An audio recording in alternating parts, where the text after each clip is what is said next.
వాళ్ళు దాన్ని స్వీకరించి ఆ కన్స్ట్రక్షన్ని నిలుపుదల చేయమని చెప్పి ఒక ఆర్డర్ ఇస్తే దానికి హైకోర్టులో మీరు స్టే తెచ్చుకోవటం జరిగింది.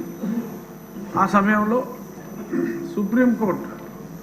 సుప్రీంకోర్టుకి నేను ఈ విషయాన్ని తీసుకువెళ్ళినప్పుడు పచ్చి అబద్ధాలు అంటే అసలు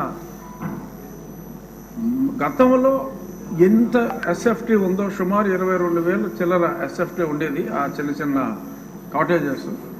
అదే చోట ఆ ఎస్ఎఫ్టీకి మించకుండా కట్టమని చెప్పి చాలా క్లియర్గా సుప్రీంకోర్టు డైరెక్షన్ ఇచ్చిన తర్వాత ఆ మ్యాటర్ని హైకోర్టుకి రిఫర్ చేశాను.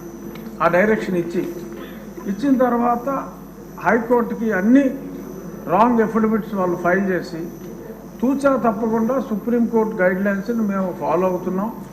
ఈయన ప్రతిదానికి మా మీద కంప్లైంట్ ఇస్తాడు, అతని కంప్లైంట్లు మీరు పట్టించుకోవద్దు అని అన్ని రాంగ్ ఎఫిడవిట్లు నేను ముఖ్యమంత్రి నివాసం కోసం పట్టుకుంటున్నట్టు అప్పుడే చెప్తే అదేమీ లేదు, కేవలం టూరిజం డెవలప్మెంట్ కోసం మేము ఇన్ని 100 కోట్లు ఖర్చు పెడుతున్నామని చెప్పి బ్లేటెంట్ లైస్ని, అంటే అది పెర్జూరీ కింద వస్తుంది, కోర్టుని తప్పుదోవ పట్టించడం. అటువంటి ఇవన్నీ కూడా ఏపీ టూరిజం డెవలప్మెంట్ కార్పొరేషన్ వారి ద్వారా ఆ పచ్చి అబద్ధాలని అక్కడ ఫైల్ చేయటం, పలుసార్లు అది వాయిదా పడటం జరిగింది.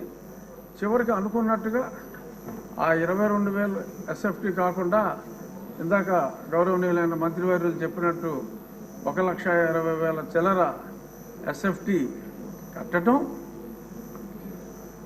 ఆ తర్వాత ఒక చిన్న డ్రామా, ఎందుకంటే అప్పుడు దాకా అది టూరిజం ప్రాజెక్ట్ అని చెప్పారు. ఈలోపు ముఖ్యమంత్రి గారు అప్పటి ముఖ్యమంత్రి ఒక అనౌన్స్మెంట్ ఇచ్చి నేను విశాఖపట్నం వచ్చేస్తున్నాను అని చెప్పి ఆయన చెప్పడం జరిగింది. ఆ తర్వాత కొంతమంది ఆఫీసర్స్ని వైజాగ్లో నాకేమన్నా ఇల్లు దొరుకుతుందా చూడండి, స్టడీ చేయండి అని చెప్పి స్టడీ చేస్తే వాళ్ళకంట ఆ బీచ్ రోడ్లో వెళ్తూ ఉంటే అరే ఇక్కడ భలే ఇల్లు దొరికిందే, ఇది ముఖ్యమంత్రి గారికి బాగుంటుంది అని చెప్పి వాళ్ళకి తెలిస్తే వాళ్ళందరూ సూచించారంట. సరే దట్స్ ఆల్ రైట్, అందులోనే ఉందాం, పోనీ టూరిజం వాళ్ళకి చెప్పి అందులోనే ఉందాం, వాట్ ఈస్ దేర్, నాకు ఎక్కడైనా పర్వాలేదు, ఐఎమ్ ఏ సింపుల్ మ్యాన్ అని చెప్పి దానికి ఆయన అంగీకారం తెలిపారు. ఆ తెలిపిన తర్వాత కూడా మళ్ళీ హైకోర్టులో ముందు నుంచి చెప్తున్నాం సార్, ఇప్పుడు ఇల్లు అఫీషియల్గా ఓకే చేశాడు, ఇప్పుడైనా సరే చర్యలు తీసుకోండి అంటే కోర్టు వారు అసలు మా రూల్స్ వైలేట్ చేస్తే ఏ క్షణంలోనైనా మేము ఆర్డర్స్ ఇస్తాము, డిస్మాంట్లింగ్ ఆర్డర్స్ ఇస్తాము, మీరేం వరీ కావక్కర్లేదన్నారు. ఇప్పుడు దాకా ఆ మ్యాటర్ రాలేదు, ఎలక్షన్ వచ్చింది, ఆయన వెళ్ళిపోయాడు. సో ఇప్పుడు ఆ ప్రాపర్టీ, ఎందుకంటే ఆయన అంటే డిస్ట్రక్షన్తో మొదలుపెట్టారు, నాకు తెలిసి గౌరవనీయులైన ముఖ్యమంత్రి గారు ఈయనంతా కన్స్ట్రక్షన్ బేస్డ్ యాక్టివిస్టు, అతను డిస్ట్రక్షన్ బేస్డ్. సో కాబట్టి ఒక 500 కోట్లు ప్రజలను దుర్వినియోగం చేశారు, శిక్షించాలి అని చెప్పి మా విష్ణుకుమార్ రాజు గారు గట్టిగా చెప్పారు.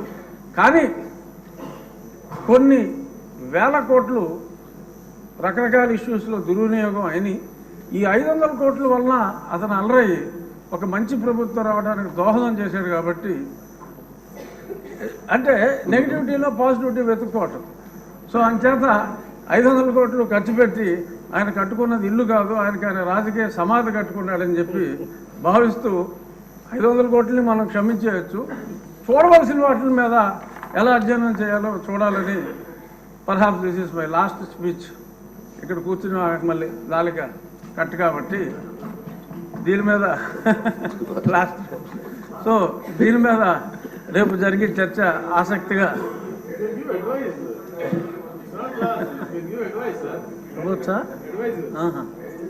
సో ఇది నా పర్సనల్ ఒపీనియన్లో, అంటే నేను వేసిన కేసు కూడా అప్పుడు కొట్టివేయమని అడిగాం, ఇప్పుడు కొట్టివేయకూడదు కాబట్టి నా కేసు కూడా ఇంకా ఇన్ఫ్లక్చువస్గా నేను వెనక్కి తీసుకుంటాను. రామకృష్ణ బాబు గారు కూడా అసెట్ ఉండాలి కాబట్టి అప్పుడు మేమంతా కూల్చేమన్నాం.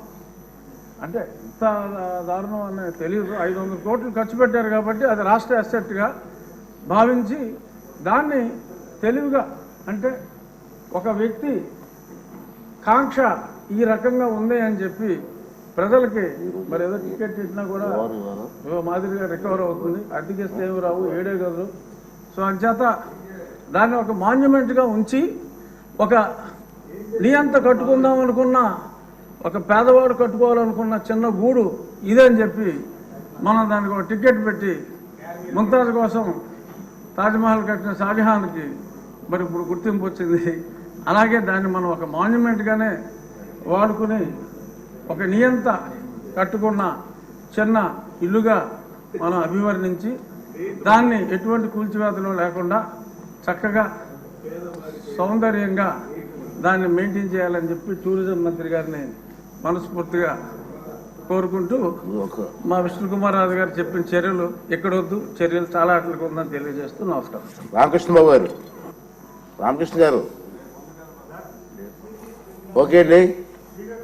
మీ మనోభావాలన్నీ చూసిన తర్వాత సార్ ఒక్క నిమిషం ఉండండి, పెద్దలందరూ కూడా నిర్ణయిస్తారు కదా.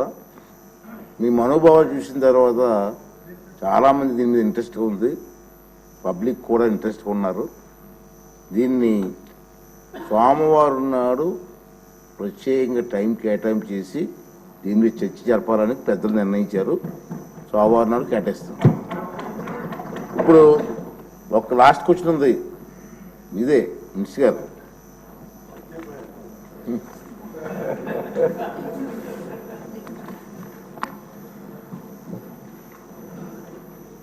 అధ్యక్ష, ఏ ప్రశ్నకు సమాధానం అవునండి